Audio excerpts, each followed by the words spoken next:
Bertemu lagi dengan saya, Krisanti Biasari, di Prakarya dan Kewirausahaan.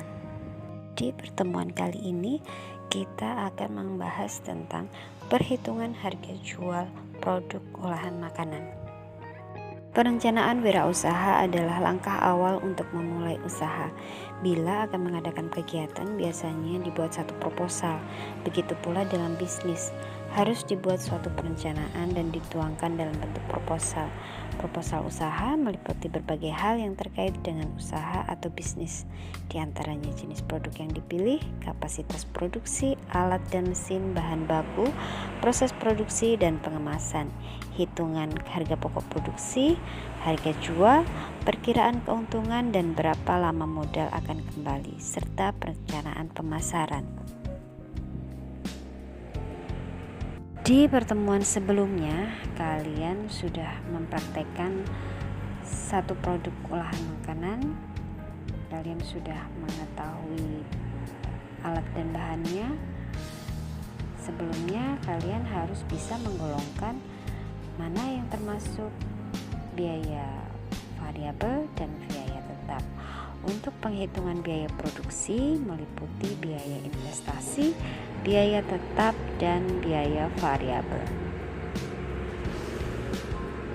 Nah, berikutnya saya akan memberi contoh penghitungan biaya untuk produk olahan makanan ayam geprek mozzarella. Berikut ada rincian biaya untuk investasi alat. Di situ ada penggorengan, kompor, pisau, talenan, dan alat lainnya. Jumlah totalnya sekitar 930.000. Kalian nanti kalau misalkan untuk ditambahkan, misalkan saya mau gerobak untuk jualan, boleh dimasukkan di sini. Nah, di situ ada biaya penyusutan. Jadi dari total biaya investasi kita bisa menghitung biaya penyusutan. Biaya penyusutan itu nanti akan masuk ke biaya tetap. Jadi biaya penyusutan itu total investasi dibagi dengan umur alat. Jadi 930.000 dibagi 60 bulan. 60 bulan itu 5 tahun ya. Jadi hitungannya per bulan, jadi hasilnya 15.500 per bulan untuk biaya penyusutannya. Berikutnya ada biaya tetap. Di situ ada tenaga kerja tetap. Misalkan saya pakai 2 orang, per bulannya 750.000, jadi totalnya 1.500.000. Ada biaya listrik, air, gas, penyusutan alat sudah dihitung di atas tadi, dan biaya lain-lain. Total biaya tetap per bulan sekitar 2.115.500. Jadi kalau dihitung per hari dibagi 30, jadi sekitar 70.500 sekian. Dan berikutnya ada biaya tidak tetap atau biaya variabel, yaitu biaya yang jumlahnya berubah-ubah sesuai dengan volume produksinya. Untuk produksi ayam geprek mozzarella, saya asumsikan per harinya itu saya membutuhkan ayam 10 kilo, beras, keju, cabai, tepung kemasan, minyak goreng, bumbu dan lain-lain.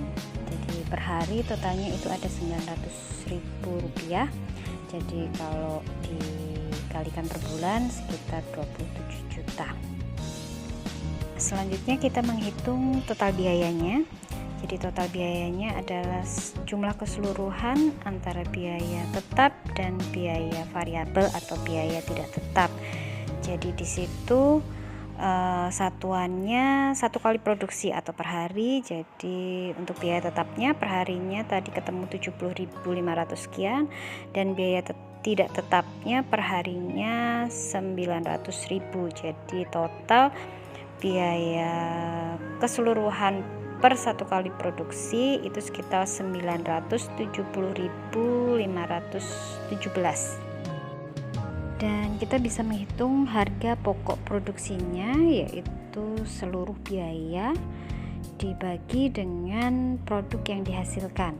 Jadi seluruh biaya tadi per produksi sekitar 970.500 sekian dibagi dengan unit yang dihasilkan satu kali produksi. Itu tadi ada 100 produk. Jadi hasilnya harga pokok produksinya ketemu 9.705 atau bisa dibuatkan 9.700. Setelah harga pokok produksi diketahui, kita bisa menetapkan harga jual. Harga jual adalah harga yang harus dibayarkan pembeli untuk mendapatkan produk tersebut. Harga jual bisa ditentukan dengan mempertimbangkan harga pokok produksi dan juga produk bersaing. Nah, tadi jika sudah ketemu harga pokok produksinya sekitar 9.700 dan harga produk ayam geprek mozzarella di pasaran sekitar 12.000 sampai 15.000. Jadi saya menentukan tengah-tengahnya saja, misalkan saya menentukan harga jual produknya sebesar 13.000. Setelah itu kita bisa menghitung labanya. Jadi labanya penerimaan kotornya itu dihitung dulu. Jadi misalkan saya satu harinya itu 100, diasumsikan aku semua 100 produk dikalikan dengan 13.000 sama dengan 1.300.000, itu penerimaan kotornya.